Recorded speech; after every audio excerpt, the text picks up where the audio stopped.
নমস্কার বন্ধুরা, রিমির বাঙালি রান্নাঘরে আপনাদের সবাইকে স্বাগত। আজ আমি আপনাদের সঙ্গে শেয়ার করব শীতের টাটকা শাক দিয়ে দারুণ একটা রেসিপি, মূলো শাক ভাজার রেসিপি। এটা খুব কম সময়ে খুব সামান্য তেল বিনা মশলায় তৈরি হয়ে যায়। এটা হেলদি একটা রেসিপি আর গরম ভাতের সঙ্গে খেতে অসাধারণ লাগে। তাহলে চলুন দেখে নেওয়া যাক আমার আজকের রেসিপি।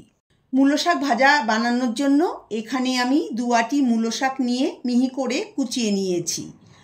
মূলো শাক যতটা সম্ভব মিহি করে কুচিয়ে নিতে হবে।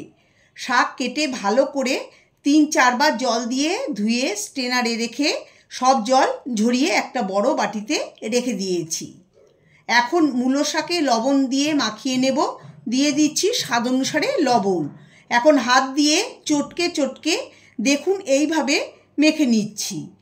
খুব ভালো করে মেখে নিতে হবে, এতে মূলো শাক নরম হয়ে যাবে। তখন রান্না করতে বেশি সময় লাগবে না আর খেতে খুবই ভালো লাগবে। মূলো শাকের নরম ডাঁটি ছোট ছোট করে কেটে এর মধ্যে দিয়ে দিয়েছি। দেখুন কত সুন্দর করে মেখে নিয়েছি আর এর থেকে কতটা জলও বেরিয়েছে। এই জলটাকে ফেলে দিতে হবে। এখন শাক রান্না করার জন্য কড়াইতে 1 টেবিল চামচ সর্ষের তেল দিয়ে গরম করে নিয়েছি। এখন ফোড়নে 2টো শুকনো লঙ্কা ভেঙে দিচ্ছি আর দিচ্ছি সামান্য কালো জিরে। শুকনো লঙ্কা আর কালো জিরেটাকে লো ফ্লেমে ভালো করে ভেজে নেব। শুকনো লঙ্কা আর কালো জিরেটাকে ভালো করে ভেজে নেওয়ার পর এর মধ্যে দিয়ে দেব রসুন কুচি। 4-5টা রসুনকে একটু বড় করে কেটে নিয়েছি। এখন রসুনটাকে লো ফ্লেমে গোল্ডেন ব্রাউন করে ভেজে নেব। এই মূলো শাক ভাজাতে কিন্তু রসুন এইভাবে ভেজে নিয়ে দিলে খেতে খুবই সুস্বাদু হয়।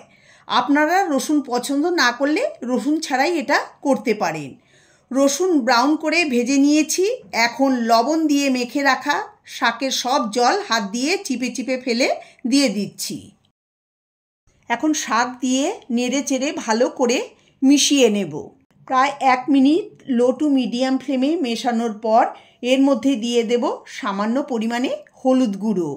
এতে শাকের রং খুব সুন্দর হবে। হলুদ গুঁড়ো বেশি দেওয়ার দরকার নেই, খুব সামান্যই দিতে হবে। হলুদ দিয়ে শাকের সঙ্গে মিশিয়ে আরও 3-4 মিনিট মিডিয়াম টু লো ফ্লেমে শাক ভেজে নেব। আমার চ্যানেলে আরও সুস্বাদু মূলো শাকের রেসিপি দেওয়া আছে। ডেসক্রিপশন বক্সে রেসিপির লিঙ্ক শেয়ার করে দেব, আপনারা চাইলে দেখে নিতে পারে। দেখুন শাক কত সুন্দর করে ভেজে নিয়েছি। এখন এর মধ্যে দিয়ে দিচ্ছি 2টো কাঁচা লঙ্কা চেরা। কাঁচা লঙ্কাকে একটু নেড়ে চেড়ে ভেজে দিয়ে দেব চিনি। মূলো শাকে চিনি একটু দিতেই হবে, চিনি ছাড়া মূলো শাক ভালো লাগবে না। মূলো শাক একটু মিষ্টি মিষ্টি ভালো লাগে, আপনারা চিনিটা অবশ্যই দেবেন। চিনি দিয়ে ভালো করে নেড়ে চেড়ে মিশিয়ে দেব। আমার আজকের এই রেসিপিটা আপনাদের কাছে কেমন লাগলো অবশ্যই জানাবেন। যদি ভালো লেগে থাকে তাহলে আপনারা বাড়িতে অবশ্যই একবার ট্রাই করে দেখতে পারেন। আশা করি আপনাদেরও ভালো লাগবে। ভালো লাগলে লাইক কমেন্ট শেয়ার করবেন। আমার চ্যানেলে নতুন বন্ধু হয়ে থাকলে চ্যানেলটাকে সাবস্ক্রাইব করার অনুরোধ রইল। নেড়ে চেড়ে শাকের সাথে চিনি ভালো করে মিশিয়ে দিয়েছি। একদম তৈরি মূলো শাক ভাজা। ফ্লেম বন্ধ করে গরম গরম সার্ভ করে নিচ্ছি। এটা আপনারা গরম ভাতের সাথে পরিবেশন করুন। আমার আজকের এই রেসিপিটা আপনাদের ভালো লাগলে প্লিজ লাইক কমেন্ট শেয়ার করতে ভুলবেন না। সবাই ভালো থাকবেন, সুস্থ থাকবেন। ধন্যবাদ।